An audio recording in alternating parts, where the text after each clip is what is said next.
एक आपका पुराना एजेंडा है बुंदेलखंड राज्य, जो आपने हमेशा गाय के साथ बुंदेलखंड राज्य की भी बात कही, लेकिन पिछले कई महीनों से आप उस पर कुछ अपने विचार रखिए।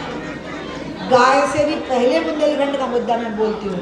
गाय का तो अभी आया जब गौचर सब खत्म हो गए। बुंदेलखंड का मसला तो 1988-81 में लक्ष्मी नारायण नायक जी हमारे जो खजुराहो से सांसद हुआ करते थे, और मेहरोत्रा जी, अगर आपको याद, बहुत बड़े बड़े दिग्गज नेता इसमें थे। तो ये मुझे बुला लेते थे जब मैं अमेरिका वगैरह से आती थी। हम तो तब से इसमें हैं। इसमें जो कठिनाई है, मैं कह रही हूँ आपको कठिनाई दूर कर दो बस, वो ये है कि जो मध्य प्रदेश का हिस्से का बुंदेलखंड है, वो पृथक बुंदेलखंड में आने को तैयार नहीं है, ना वहाँ की जनता ना वहाँ के नेता। तो उत्तर प्रदेश का बुंदेलखंड का जो मायावती ने प्रस्ताव पास किया वो बहुत छोटा है, तो फिर थोड़ा या तो उसको बृहत करके, और वो हमारी पार्टी तो पृथक बुंदेलखंड को मानती है। हमारे लक्ष्मीकांत वाजपेयी जी जब अध्यक्ष थे तो उन्होंने, आपको याद हो, पृथक बुंदेलखंड संगठन का गठन किया था और बाबूराम निषाद इसके अध्यक्ष बनाए गए थे। हम राजनीतिक तौर पर, सांगठनिक तौर पर बुंदेलखंड को अस्तित्व को स्वीकार कर चुके हैं। पूरी कठिनाई आ रही है मध्य प्रदेश का हिस्सा मांगने की।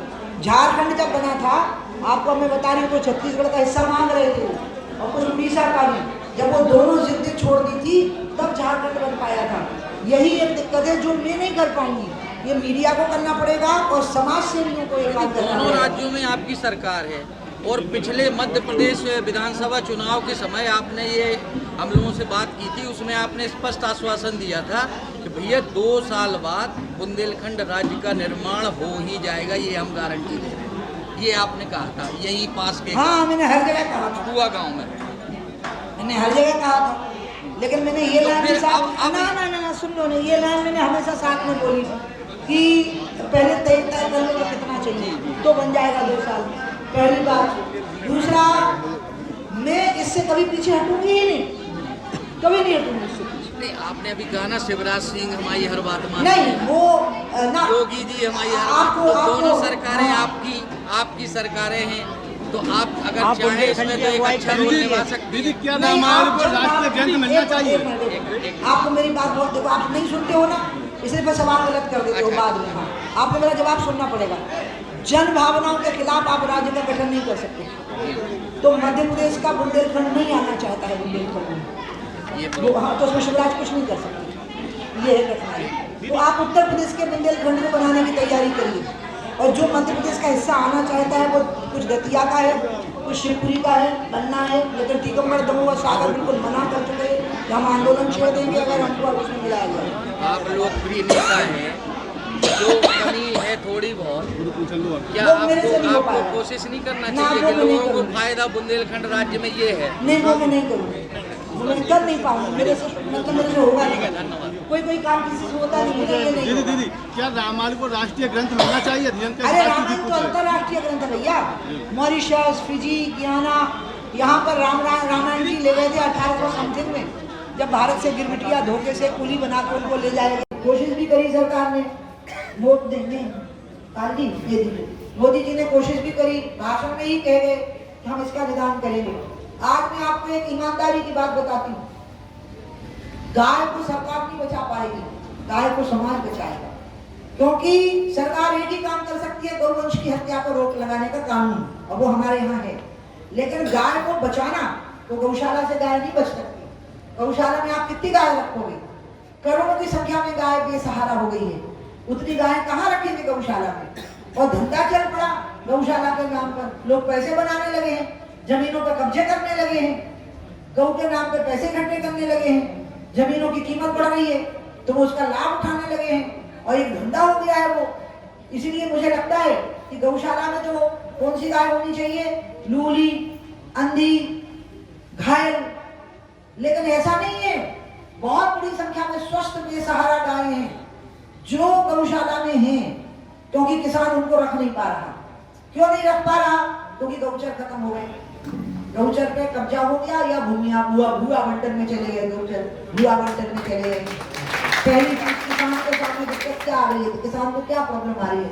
गौचर का नहीं होना। किसान को दूसरी प्रॉब्लम क्या आ रही है? गौ पालक होता था हमारे गांव में, हमारे समाज के, यादव समाज के 3 लोग थे। अब ऐसे करते हुए घर के सामने से निकलते थे और पूरी गैया रवाती भी बाहर निकल जाती थी और मैं उनके साथ जंगल में चली जाती थी और उनके लिए पिसी बनी थी कि इतने पहला पिसी इसके बदले में इनको मिलेगी। और शाम को गोधूली की बेला होती ना, सवेरे और शाम वो लौट आती थी। तो अब फिर से कहूँ काल आ जाएगी जवाहर की व्यवस्था लागू करनी पड़ेगी और वो पंचायत को जो धन आ रहा है, इतना पैसा आ रहा है सरपंचों को सीधी राशि आ रही है और इतना लोग भ्रष्टाचार कर रहे हैं कुटीरों में और पता नहीं काय में खूब कस के पैसा आ रहा है। उसमें से ईयर मार्क पैसा आना चाहिए कि ये इतना पैसा जो है ये गौ पालकों के लिए होगा, आपको देना होगा। तो गौचर हो गया, दूसरी चीज हो गई कि गौ पालक हो गए और तीसरी व्यवस्था करनी पड़ेगी कि किसान के बेड़ा में कमरे बन गए हैं पीछे, अब जगह नहीं है तो खेत पे गाय को बांधे, इसके लिए उसको गेल देनी पड़ेगी अपने पशु को ले जाने के लिए, नए तरीके से रास्ता देना पड़ेगा कि झुंड के झुंड पशु जब जाएंगे तो विवाद ना खड़ा हो जाए आपस में जब वो पशु चलेंगे। इस व्यवस्था के साथ एक पांचवी चीज करनी पड़ेगी कि पहले लोग गैया गौशालाएं रखो, विकलांग, नेत्रहीन, लूली, लंगड़ी, घायल, इसके अलावा कोई गाय मत रखो और वहां लोग सेवा करें। कौन लोग सेवा करें? जो रिटायर हो गए, नौकरी में हते, पटवारी हते, डॉक्टर क्या बोलते पटवारी हते और क्लर्क हते, मास्टर हते, रिटायर हैं, घरे बैठे हैं, देरी पे बैठे, डंडा लेके बहू किधर जा रही, लड़का किधर जा रहा, चौकीदारी कर रहे हैं, ये बंद करो। सब लोग लग जाए ऐसी पूरी अपंग गायों की सेवा में, जमीन सरकार से लो, वहाँ बेड़ लो, किसान लोग अपनी तरफ से चारा का भूसा दे दें, धंधा मत चलाओ गाय के नाम पे, जब सेवा का भाव याद करो। और किसकी कहानी है वो, क्या नाम है सर जी, तुम बताओ। राजा राम का जो वंश है, उनके जो प्रमुख वंशज थे वो जंगल में गाय, राजा रघु थे शायद, जो गाय चलाने इसलिए रघुनाथ कहलाते हैं भगवान राम, रघुवंश के हैं इसलिए। तो राजा रघु जंगल में गए, गाय के थोड़ी देर के लिए ले जाते थे गाय को, राजा होते हुए भी सामने शेर आ गया गाय को खाने के लिए। तो रघु ने कहा कि देखो शेर को, गाय को नहीं खाना। तो शेर ने कहा कि तुम राजा हो, मेरा पेट भरना भी तुम्हारा धर्म है, इसलिए तुम मेरा पेट भरो, फिर बताओ मैं गाय नहीं खाऊंगा तो मैं क्या खाऊंगा। तो राजा रघु ने कहा कि तुम मुझे खा लो लेकिन तुम गाय को नहीं खा सकते हो। और इतने में क्या हुआ, उनके अंदर से धर्मराज प्रकट हो गई और उन्हें आशीर्वाद दिया राजा रघु को कि रघु तेरा वंश चारों युगों में चलेगा और तेरे वंश में ही भगवान विष्णु का अवतार होगा त्रेता युग में। ऐसे बनो आप लोग कि मर जाएंगे लेकिन गाय को नहीं मरने देंगे। तसला में गोबर भी भरती थी और उसी में गौमूत्र समेट लेती थी वो, और गौमूत्र गाय का गोबर इकट्ठा बाहर भूरे पर डालने जाती थी, उससे फर्मेंटेशन होता था उसका और अंत में वो गोबर हमारे खेतों में जाता था जिससे गन्ने उगते थे, बहुत स्वस्थ प्रसन्न रखने वाली खेती होती थी। वो चीज पूरी बंद हो गई। अब तो गोभी 10 क्या किलो को, कहीं 20 किलो को गोभी देखो, 15 किलो की लौकी देखो, खाओ तो तुम्हें भी 15 किलो को हो जाने हो, 20 किलो को हम सही बता रहे हैं। कहीं भटा होगा वो 7 किलो को खाओ तो तुम्हें 14 किलो को हो जाने हो, क्या कहते इंजेक्शन लगा कि वो 15 किलो को करोगा है। इसलिए मैंने कहा कि ठीक है खेती करनी चाहिए जरूरी। अभी हमारे यहाँ मध्य प्रदेश में बहुत अच्छी और ऑर्गेनिक खेती की क्रांति हो गई है, उसमें ऑर्गेनिक खेती बहुत बड़ी संख्या में किसान करने लगा है। उनको चाहिए था रेल मार्ग और पानी। देखो मैं ललितपुर सिमरौली रेलवे लाइन ले आई ना, पूरे बुंदेलखंड को चीरती हुई आ रही है, एक रेलवे लाइन इधर और एक उधर है, दोनों तरफ रेलवे लाइन है। दूसरा पानी चाहिए था तो केन बेतवा में तो सब लबालब ही होने वाला है, अब पता नहीं क्या दोनों मुख्यमंत्रियों को हो गया है। मैं तो इसकी मंजूरी पूरे काम खत्म करके 2017 में ही पूरा कर चुकी थी और मैं शायद शिलान्यास करने ही वाली थी। प्रधानमंत्री जी कह रहे थे गोमा में मेरी इच्छा है कि बुंदेलखंड को जितने जल्दी हो सके पानी मिल जाए। तो मैंने कहा भाई आप देखना बिल्कुल केन बेतवा तैयार मिलेगी। बाद में पता नहीं क्या हुआ, आज तक अटकी पड़ी, अब धीरे धीरे काम हो रहा है, खरगोश की चाल से काम हो रहा है उसका। अब किसी दिन जरा जोर लगा दूंगी, जरा शराब वाला मसला हो जाए फिर केन बेतवा वाले पे मैं आने ही वाली, तो पानी आ जाएगा। जब पानी आएगा तो ऑर्गेनिक खेती आराम से होगी ना, फिर गाय के गोबर और गौमूत्र से जो खेती होगी और जो मिल्क इंडस्ट्री चलेगी, ऑर्गेनिक खेती की बहुत बड़ी डिमांड है मार्केट में। आज पूरी दुनिया में पहला करते के कुटकी कोदो का सामान 18 गरीब आदमी को भोजन है और पिसिया है अमीर आदमी को भोजन। अब मर रहे हैं अमीर आदमी के ढूंढ दो भैया कसम से। और हम अंग्रेजी में कर लगे मिलेट, हम की मिलेट का हो कहीं के मिलेट मतलब यही कोदो कुटकी सामान 18 जो मिलेट है, जो नहीं बाजरा जब मिलेट है, जब पहला गरीब आदमी को भोजन होता तो ये फिर से होगा उस ऑर्गेनिक खेती से। और ऑर्गेनिक खेती से व्यक्ति स्वस्थ और प्रसन्न रहेगा। मान लो हम नहीं कहते पूरी खेती में ऑर्गेनिक खेती करो, आप उगाओ 15 किलो को भटा, 17 किलो की लौकी उगाओ, लेकिन अगर 10 एकड़ जमीन है तो 2 एकड़ में ऑर्गेनिक फार्मिंग करो, उसको मार्केट में बेचो, इससे आपकी गाय बची रहेगी। गाय का गोबर और गौ का मूत्र उसमें काम आ जाएगा। ये जो पूरा पैकेज है ये जब हो जाएगा तो गाय बच जाएगी। और इसलिए मेरी इच्छा ये है कि केदार बाबा को आज मैंने गाय का दूध चढ़ाया और मैंने कहा बाबा तुम, बाबा का एक नाम है पशुनाम पति, हे पशुओं के पति, आपको पता है बाबा का ये नाम है। मैं गौ अदालत इसलिए की हूँ कि गाय स्वयं गुहार लगा रही है। भैया घुटनों के बल मत घुटनों के बल गौ स्वयं गुहार लगा रही है कि मेरा सम्मान करो, मुझे ठीक से रखो, सरकार की जिम्मेवारी में नहीं हूँ, मैं समाज की जिम्मेवारी हूँ। इसलिए आज ये गौ अदालत लगी है जिसमें गौ ने भगवान केदारनाथ बाबा की अदालत में अपनी गुहार लगाई है और अब ऐसे गुहार लगाने के कार्यक्रम शुरू हो जाएंगे। और मैं लोगों से अपील कर रही हूँ कि आप शराब छोड़ दीजिए और दूध पीना शुरू करिए। क्या संदेश दे रहे हैं कि शराब के अलावा और क्या कुछ राजनीतिक नहीं, इसमें राजनीति हो नहीं सकती। गाय को लेकर राजनीति नहीं, गाय के मामले में हम राजनीति ना करें तो अच्छा है।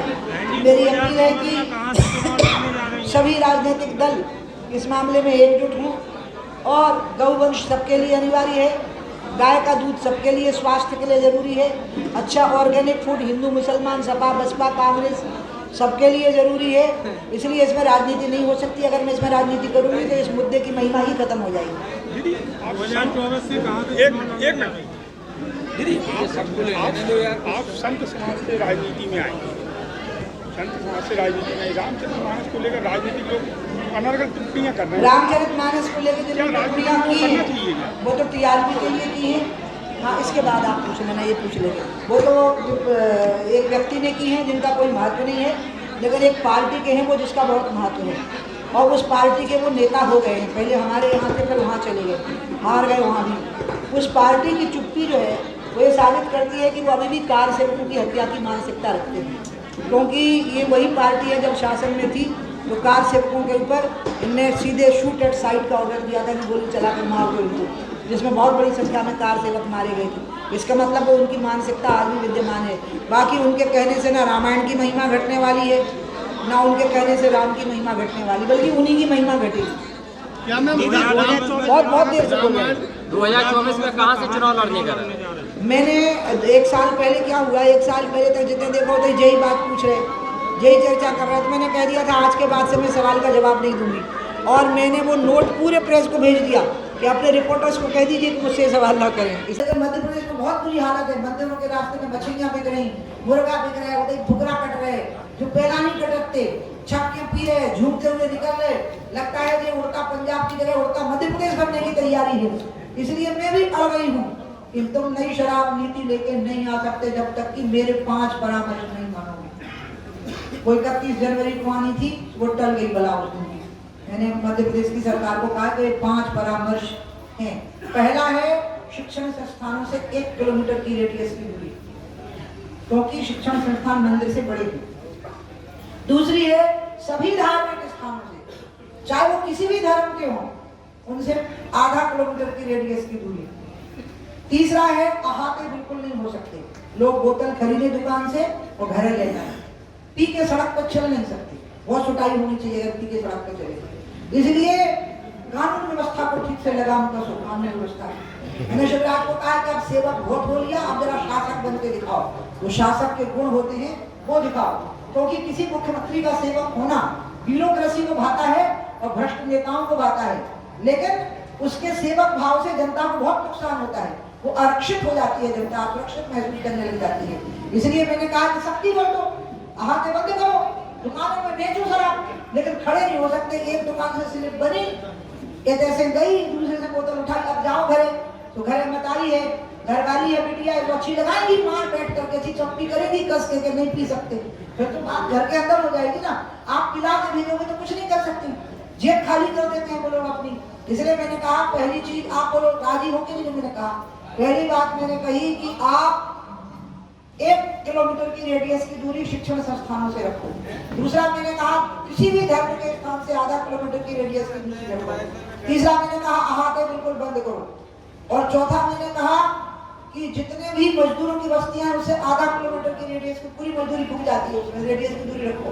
और पांचवा मैंने कहा अस्पतालों से अदालतों से आधा किलोमीटर रेडियस की दूरी रखो। अब जय लड़ाइयाँ है जब उन्होंने चल रही है, बताओ मैं सही हूँ कि गलत? आप ईमानदार केदार बाबा से न्याय दिलवाओ मुझे इस बात के लिए कि मैं सही हूँ कि गलत। अब आती हूँ मैं दूसरी बात पे। मैंने ये साथ में तो जब तो अंतर्राष्ट्रीय ग्रंथ है, रामायण तो मॉरिशस का राष्ट्रीय ग्रंथ है, इसलिए जो अंतर्राष्ट्रीय ग्रंथ है उसको राष्ट्रीय ग्रंथ बनाने का सीमा क्यों बनाना उसको? दीदी अभी एक आपने सवाल के जवाब में कहा कि समाजवादी पार्टी की मंशा थी कि ये रामायण की चौपाई और इसको लेकर राजनीतिक मुद्दा बनाने। अभी हमने